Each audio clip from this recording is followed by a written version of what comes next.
உங்கள் வட்டிவாக காய் கழுவிட்டு வாஷ் யூர் ஹேண்ட்ஸ் ப்ராப்பர்லி. இஞ்சி பாருங்க வட்டிவாக கழுவி இது நல்லா பிணைஞ்சு வச்சுக்கிறேன். நல்லா இஞ்சி பாருங்க நல்லா பிணைஞ்சு வச்சுக்கிறேன். இஞ்சி நல்லா பிணைஞ்சு வச்சுக்கிறேன். ராவு இதை ஊற வச்சேன் நான். வட்டிவாக கை கழுவணுமே ஹைஜீனிக். நல்லா பிணைஞ்சு வச்சுக்கிறேன். இஞ்சி பாருங்க ராவை ஊற வச்சேன் நான்.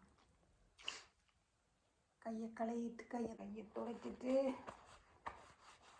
சரி இப்போ என்ன போடுறேன் போடுங்க. நானுமே ஃப்ரெஷ் மிளகா எடுத்து நான் பஞ்சியில் எடுக்க கொண்டுற பஞ்சியில் நான் இப்படி இடித்து வைக்கிறேன். இல்லை உங்களுக்கு தெரியும் தானே, நான் ஃப்ரெஷ்ஷாக தான் உடனே போடுறேன். ஏன்னா இடித்து வைக்காதங்க பெருசாக அதில் சத்து இல்லையா. அப்படி இதை எடுத்து இப்படி போடுங்க. ஒவ்வொரு காலம் நீங்கள் இதை போடுங்க. சரி இது இப்போ நான் ஃபேட் ஃப்ரீ தான் போடுறது. ஏனண்டா நாங்கள் வேஸ்ட் விட்டுட்டானே. அப்போ ஃபேட் ஃப்ரீ ஜோக்கடில் போடுங்க. அதில் கொஞ்சம் கூட போடலாம்.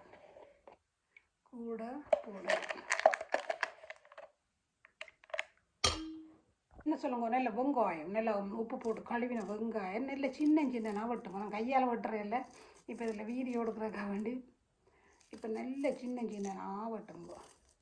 2 வெங்காயம் 3 வெங்காயம் உங்களுக்கு நான் ஒன்று காணும். எனக்கு கண்டுபிடிக்க நான் ஒன்று போடுறேன். நல்ல சின்ன வெட்டினா தான் டேஸ்ட்டாக இருக்கும். கண்டிப்பாக பச்சை மிளகா போட இல்லை. மற்றது இந்த தேங்காய் இது உங்களோட விட்டு தேங்காய். அப்போ இதில் சின்னனா சூண்டு போடுங்க.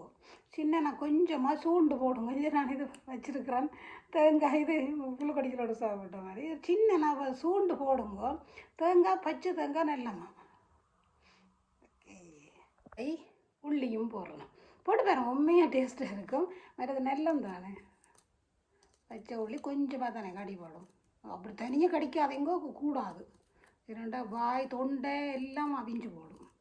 கிளந்து வரைக்கும் குட்டியாக வட்டி போடுங்க. போட இல்லை இங்கே பாருங்க. இங்கே பாருங்க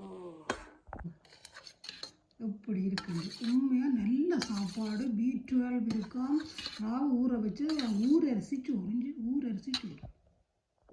இங்கே பாருங்க இவ்வளோ குடிக்க பாருங்க.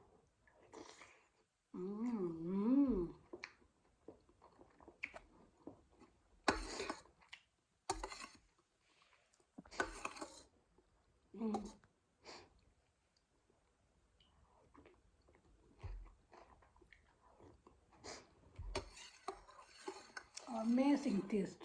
வெண்டைக்காயும் வெங்காயம் உள்ளி எல்லாம் இருக்குது பாருங்க.